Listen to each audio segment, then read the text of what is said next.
Hello students, this is Rani ma'am from Unique Classes and welcome to all my students.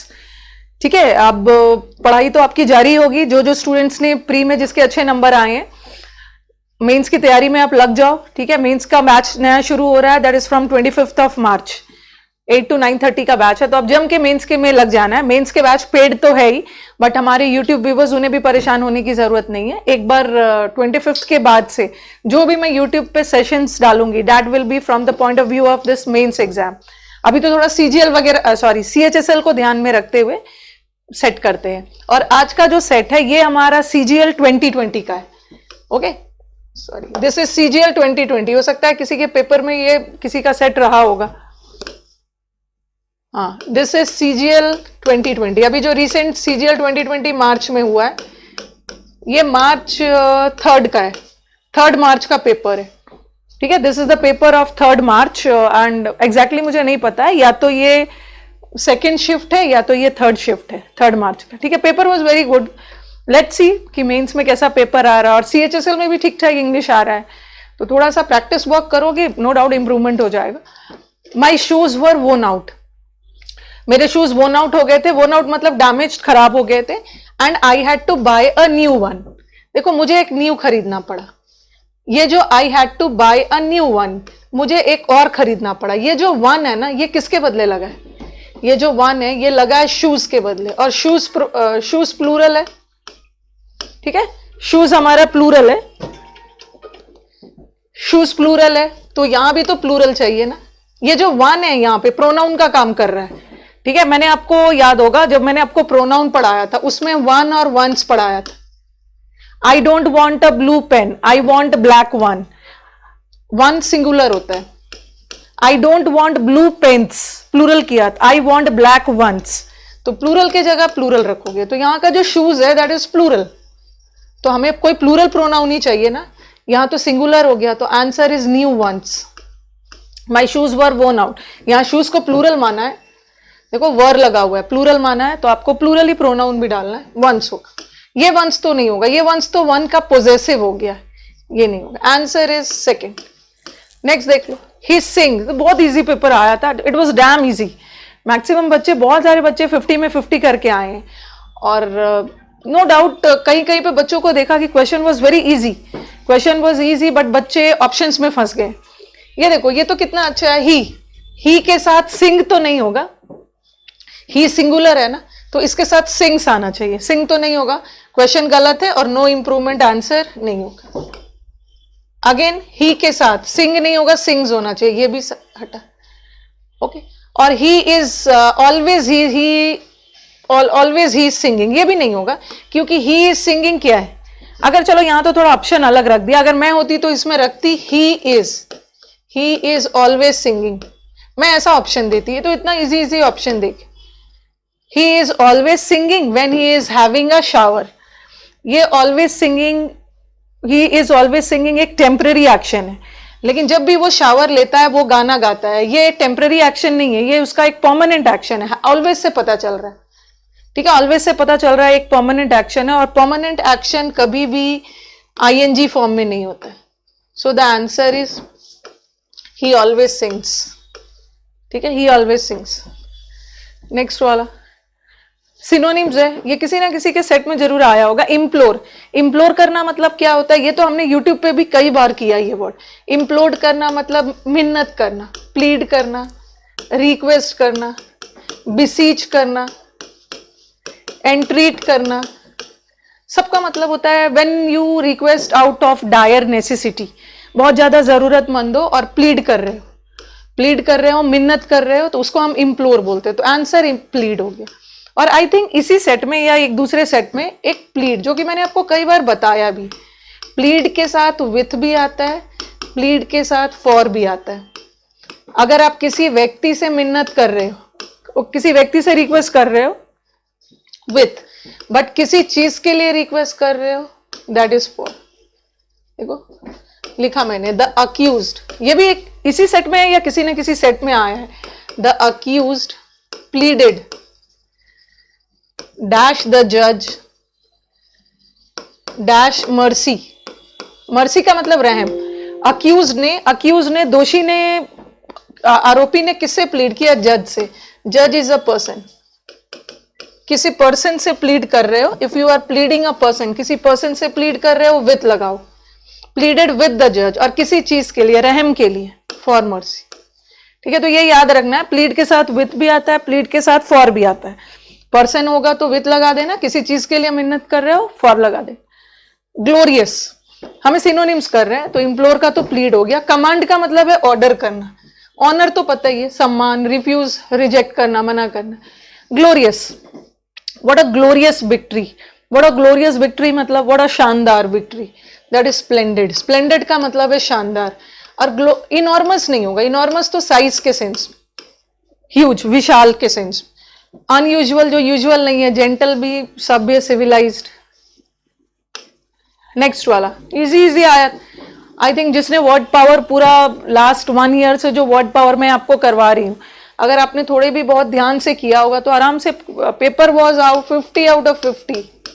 But बहुत ज्यादा granted लेके नहीं चलना है, इट्स नॉट दैट कि मेंस में भी कुछ ऐसा आए, हो सकता है मेंस में वो लेवल बढ़ा दे, बट आप लोग स्मार्ट हो, लेवल बढ़ेगा भी तो कर लोगे आप। वरी, वरी, वरी का मतलब क्या होता है, ये वर्ड को ऐसे याद कर लो, beware, beware of dogs, इसी WARE से वरी बना है। वरी का मतलब होता है वेरी केयरफुल, जो लोग बहुत सचेत है, विजिलेंट है, केयरफुल है। रैश का मतलब है केयरलेस। कॉशियस का मतलब भी क्या होता है, वेरी केयरफुल। और अलर्ट का मतलब भी केयरफुल।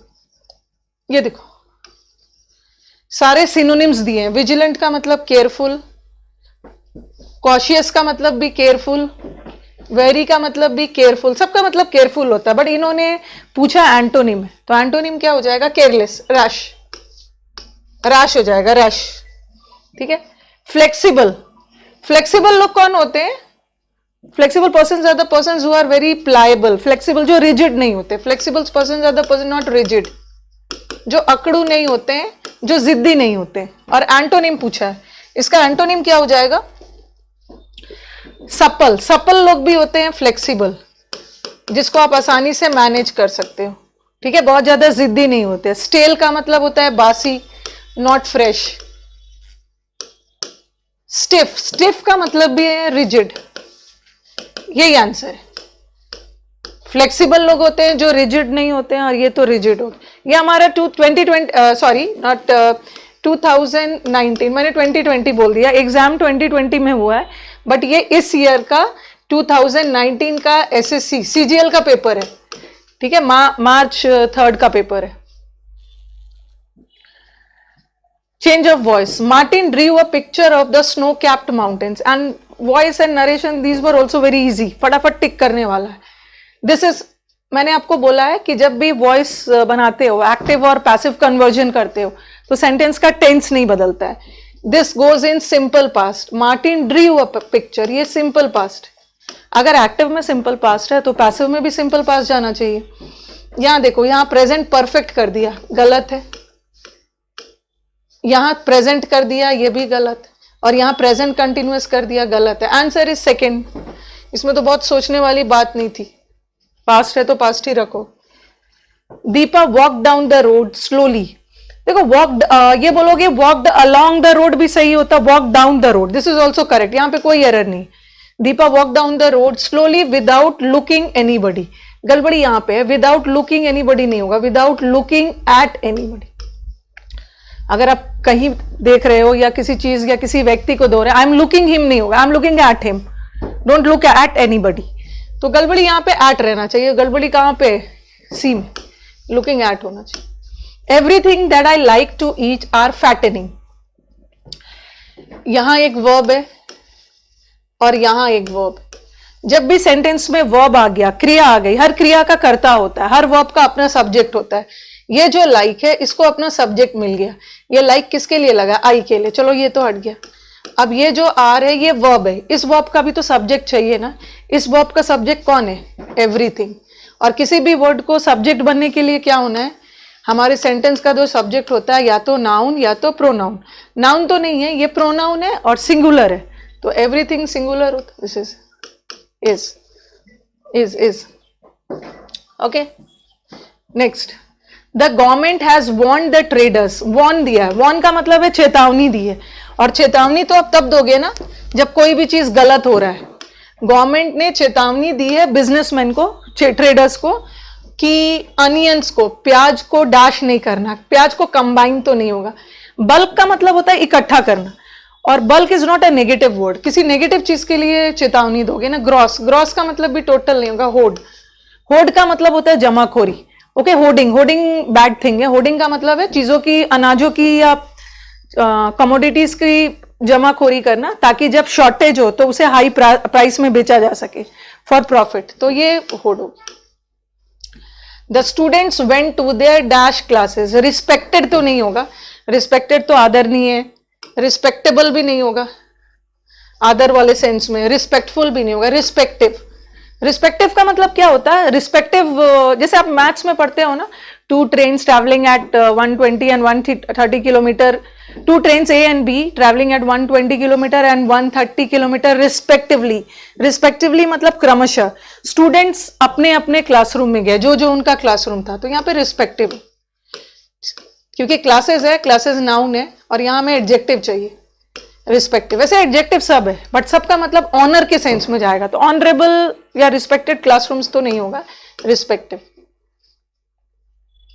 अरेंजमेंट देख लो, अरेंजमेंट में सीधा ये सब पढ़ने की जरूरत नहीं है, उतना टाइम वेस्ट नहीं करना। ऑप्शन देखो, बी, बी, सी, सी, या तो बी होगा या तो सी होगा।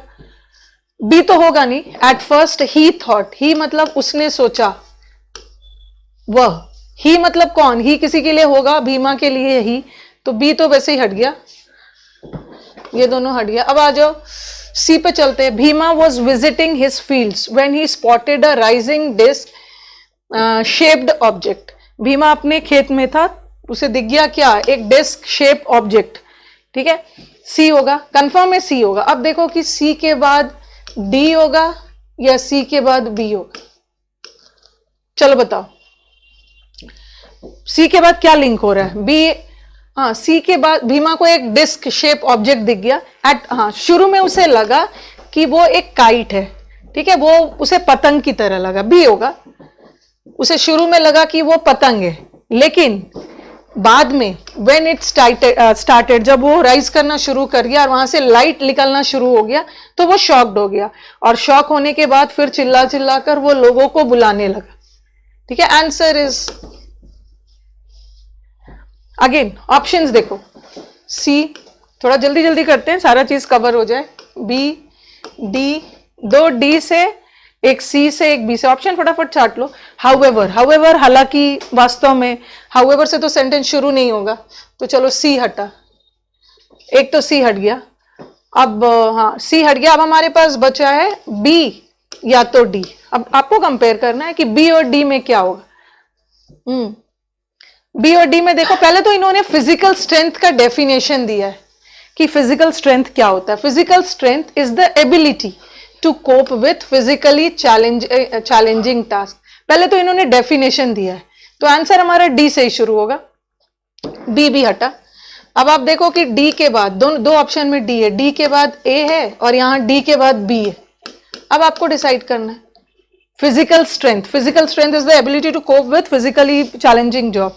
अब देखो यहां से लिंक, इट रिक्वायर्स, ये फिजिकल स्ट्रेंथ हमारा नाउन है और इसी के लिए प्रोनाउन लगा इट, इसका मतलब है कि डी के बाद ए होगा। Answer is physical strength. Physical strength में क्या रिक्वायर है? Physical endurance which can be build with training and exercise. और फिर सी में बोला however strength of character is a personality trait और अ क्वालिटी। और फिर लास्ट में बोला रॉन्गली स्पेल्ड वर्ड। देखो ये सब में बहुत ज्यादा टाइम वेस्ट नहीं करना है, उसी लिए मैं थोड़ा सा स्पीड में जा रही हूं कि आपका क्वेश्चन कवर हो जाए। पियर्स, जैसे ईयर पियर्सिंग करवाते हो ना, होल करवाना, ये तो सही है, पीटीएस सही है, परस्यू फॉलो करना सही है। गड़बड़ी है पार्टनर, पार्टनर PAR, आर यहां आना चाहिए। नेग्लिजिबल ना के बराबर, नेसेसरी, न्यूसेंस भी सही है, नेगोशिएट गलत, नेगो TICI नहीं होगा, TIAT। ब्लो वंस ट्रम्पेट, बीन बजाना, अपनी तारीफ खुद करना, सेल्फ प्रेज करना, praise oneself. Spill the beans, private matters को पब्लिक करना, सीक्रेट रिवील करना, उजागर करना, secret. She asked to me, she said to me what time is your flight tomorrow. ठीक है, उसने मुझसे पूछा कि टाइम, फ्लाइट का time tomorrow. Tomorrow next day में बदलता है, बट यहां तो टुमारो को टुमारो छोड़ दिया। ये सेंटेंस प्रेजेंट है, ठीक है, यहां प्रेजेंट है, और सिंस रिपोर्टिंग वर्ब पास्ट में जा रहा है तो आपको सेंटेंस को पास्ट करना है, बट यहां तो प्रेजेंट छोड़ दिया, ये भी हटा। अब आपके पास बचा 2 और 3। अब मैंने आपको बार बार बोला है, जब भी इंटरोगेटिव सेंटेंस आ गया तो छाटने का हथियार इज इन्वर्जन। अच्छा, यहां तो इन्वर्जन भी नहीं है। माई flat was the verb, ask me, यहां भी देखो, यहां भी टेंस बदल दिया। सिंपल प्रेजेंट सिंपल पास्ट में बदलता है ना, इजी इजी ऑप्शंस। जहां पे क्लोथ्स रखे जाते हैं, ये तो जहां पे शिप्स वगैरह रखा जाता है, एंकर किया जाता है, पार्क किया जाता है, कॉफिन डेड बॉडीज के लिए, तो answer is wardrobe. Easy easy. A person who is very reserved, बहुत रिजर्व लोग कौन होते हैं? Who is a reserve person? Reserve person जो बहुत कम बोलते हैं, ठीक है, कम बोलने वाले लोग को हम रिजर्व बोलते हैं। तो रेटिसेंट हो गया। रेटिसेंट तो मैंने कई बार करवाया है। रेटिसेंट होना, बहुत टैसिटर्न होना, okay, जो अपनी फीलिंग्स को एक्सप्रेस नहीं कर पाते हैं, जो बहुत कम बोलते हैं, ठीक है। लैकोनिक लोग भी होते हैं, बहुत कम बोलते हैं। एडामेंट तो जिद्दी हो गया, ये ऑब्स्टिनेट लोग होते हैं, वेरी एडामेंट, जिद्दी। एलोक्वेंट, लोक वर्ड आ गया, very clear speech, eloquent, clear. Confident तो हो ही आप लोग, कॉन्फिडेंट। हाँ, अब लास्ट आ जाओ, क्लोज टेस्ट। वाटरमेलन से रिलेटेड है। वाटरमेलन, चलो फटाफट पढ़ लेते हैं। Watermelon is thought to have originated, ठीक है, 2 मिनट आपको टाइम दिया, पहले आप इसको देखो। वाटरमेलन से रिलेटेड क्लोज टेस्ट है, और क्लोज टेस्ट का हमने अपने सेशंस में बहुत टफ लेवल वाला किया, आ गया तो ये तो बहुत इजी है। वाटरमेलन इज थॉट, ऐसा माना गया है कि वाटरमेलन ओरिजिनेट हुआ है अफ्रीका कालाहारी डेजर्ट, यहां से उसकी वाटरमेलन की शुरुआत हुई है। बिलीव इट, मानो या ना मानो, बिलीव इट इफ नॉट नहीं है, बिलीव इट एंड नॉट, मानो या ना मानो, या और का सेंस जा रहा। बिलीव इट एंड और not, the first recorded watermelon harvest, पहली बार वाटरमेलन का हार्वेस्ट रिकॉर्ड किया गया नियरली 500 ईयर्स अगो, इजिप्ट में रिकॉर्ड किया गया। वाटरमेलन का क्या, sorry, the first recorded watermelon harvest dash, इसका पता लगाया गया है 5000 साल पहले।